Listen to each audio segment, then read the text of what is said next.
Mathematics for you. Previous class में मैंने आपको बताया था कि किसी पॉलिनॉमियल के ज़ीरोज़ और कोफिशिएंट्स के बीच में क्या रिलेशनशिप होता है अगर वो पॉलिनॉमियल क्वाड्रेटिक पॉलिनॉमियल हो। तो उसके लिए हमें पहले उसके फैक्टर्स फाइंड आउट करने थे और फिर हमने उन फैक्टर्स को ज़ीरो से इक्वेट किया जिससे हमें उस क्वाड्रेटिक पॉलिनॉमियल के ज़ीरोज़ मिल गए।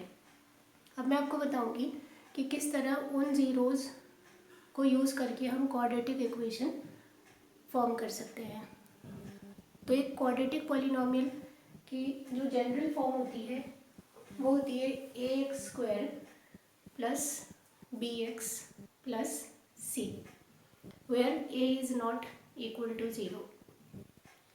तो यहाँ अगर इसके फैक्टर्स मैं मान लेती हूँ कि x माइनस अल्फ़ा और x माइनस बीटा है, तो इस क्वाड्रेटिक पॉलिनॉमियल के जो ज़ीरोज़ होंगे वो होंगे alpha and beta.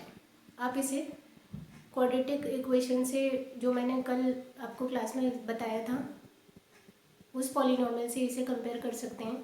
2x² minus 8x plus 6 था, जहाँ हमारे पास फैक्टर्स कुछ हमें मिले थे ऐसे कि 2x माइनस 1 और x माइनस 3।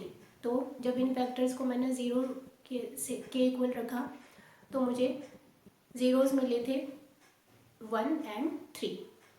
तो इसी तरह से ये जो जनरल इक्वेशन है ax² plus bx plus c, तो यहाँ हम कंपेयर करें वहाँ से कि एक कांस्टेंट है, x माइनस अल्फ़ा एक फैक्टर है और x माइनस बीटा दूसरा फैक्टर है। इसे एक्सपेंड करें तो k को तो अभी बाहर रहने दें और ये x माइनस अल्फ़ा और x माइनस बीटा, इसे एक्सपेंड करिए तो ये बनेगा x² minus with in bracket alpha plus beta और फिर x मल्टीप्लाई हो रहा है इससे और उसके बाद अल्फ़ा इंटू बीटा यानी कि दोनों का प्रोडक्ट। तो फाइनल इक्वेशन बनती है kx² minus k alpha plus beta multiplied by x plus k alpha beta. अब आप इस इक्वेशन को, ये जो लेफ्ट हैंड साइड पर इक्वेशन लिखी है ax² plus bx plus c से कंपेयर करें तो आप देखेंगे कि x² के साथ क्या कोफिशिएंट आ रहा है, यहाँ k और वहाँ है a। इसका मतलब कि a इक्वल हो गया है k और अल्फ़ा प्लस बीटा और मल्टीप्लाई हो रहा है इसके साथ k, ये x का कोफिशिएंट बना। तो वहाँ x का कोफिशिएंट क्या है b, तो b इक्वल हो गया है minus k alpha plus beta.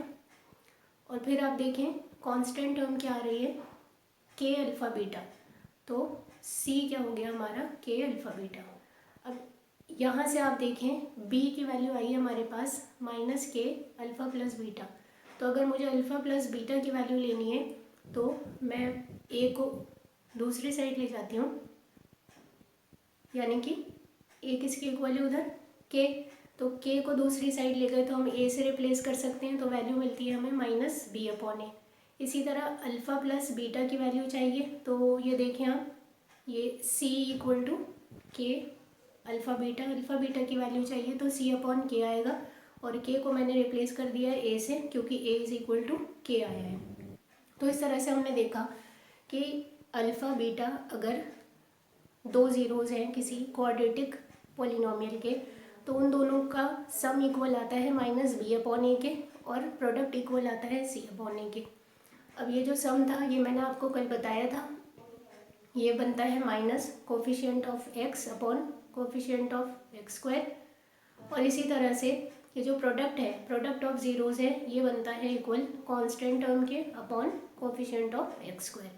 अब इसी चीज़ को हम एक क्वेश्चन के थ्रू समझ लेते हैं कि x² प्लस 7x प्लस 10, ये मैंने एक एग्जांपल लिया है यहाँ पर। तो इसके पहले मुझे क्या करने हैं, फैक्टर बनाने हैं। फैक्टर बनाने हैं तो इसके फैक्टर मैंने आपको बताए थे, मिडिल टर्म को स्प्लिट कर दीजिए। तो 7 को मैंने स्प्लिट करा है 5x प्लस 2x में 5x प्लस 2x बना। यहाँ से फर्स्ट टू टर्म में से देखिए कॉमन क्या आ रहा है, x कॉमन है यहाँ पर, तो अंदर बचता है x प्लस 5। उसके बाद यही ब्रैकेट मैंने आगे लिख दिया और जो लास्ट टू टर्म्स थी उसके अकॉर्डिंग यहाँ से जो हाईएस्ट कॉमन फैक्टर है वो 2 है। तो फाइनली हमको फैक्टर्स क्या मिले हैं यहाँ पर, x प्लस 2 और x प्लस 5। अब यहाँ से मुझे ज़ीरोस फाइंड आउट करने हैं, तो इन दोनों फैक्टर्स को हम ज़ीरो के इक्वल पुट कर देते हैं। तो एक बार मैंने लिखा x plus 2 is equal to 0 और x plus 5 is equal to 0, मतलब या तो x प्लस 2 0 के इक्वल है या x प्लस 5 0 के इक्वल है। तो x आ गया, x की वैल्यू आई -2, वैल्यू ट्रांसपोज हो गई और इधर x की वैल्यू आई है -5। अब यहाँ से आपको वेरीफाई करना है इन ज़ीरोज़ का रिलेशन इसके कोफिशिएंट्स के साथ। तो हम देखते हैं कि अल्फ़ा प्लस बीटा यानी कि ये जो दो ज़ीरोज़ आए इनका सम क्या है, -2 plus -5 that is equal to -7। -7 क्या होना चाहिए हमारे पास, कोफिशिएंट ऑफ x। तो हम देखते हैं क्या x का कोफिशिएंट 7 है वहाँ पर, हाँ यहाँ देखें आप x का कोफिशिएंट 7 है और डिनोमिनेटर में क्या है, कोफिशिएंट ऑफ x स्क्वायर। तो x स्क्वायर का कोफिशिएंट देखिए जहाँ कुछ नहीं है वहाँ मैंने बताया 1 है, तो आप उसके नीचे 1 दे सकते हैं। तो ये वेरीफाई हो गया रिलेशन। इसी तरह से प्रोडक्ट का देखें अल्फ़ा बीटा तो यानी कि -2 इंटू -5 करना है जो कि +10 आंसर है। अब ये क्या होता है हमारा alpha beta, constant term upon coefficient of x square. तो कांस्टेंट टर्म देखिए इसकी क्या है, 10 है, 10 आ गई है वहाँ पर। अपॉन में क्या है, कोफिशिएंट ऑफ x स्क्वायर, तो कोफिशिएंट ऑफ x स्क्वायर क्या है वहाँ पर 1 है, जहाँ कुछ नहीं है 1 होता है, तो नीचे मैंने 1 लिख दिया। तो इस तरह से आपने देखा कि किस तरह से इस रिलेशन को कि ज़ीरोज़ और जो कोफिशिएंट्स हैं किसी क्वाड्रेटिक पॉलिनॉमियल के, वो रिलेशन हमने यहाँ पर वेरीफाई किया। तो आज की क्लास में इतना ही। Thank you so much.